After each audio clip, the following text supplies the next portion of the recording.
Ang dapat magpaliwanag dyan at humingi ng paumanhin sa taong bayan ay ang Kongreso na nag-slash ng budget niya.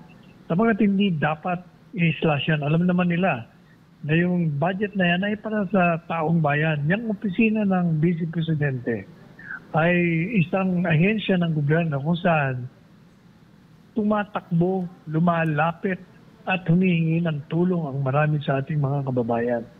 Ang problema, pinupolitika nila si Vice Presidente Sara. Tinatanggalan nila upang palabasin na wala siyang ginagawa. Paano pero kahit na nga tinanggalan siya, ginagawan pa rin niya ng paraan sa pamamagitan ng mga tulong ng mga naniniwala sa kanya na magbibigay sa kanya ng pondo para ibigay sa mga taong nangangailangan at gipit sa pangangailangan at kailangan ng tulong.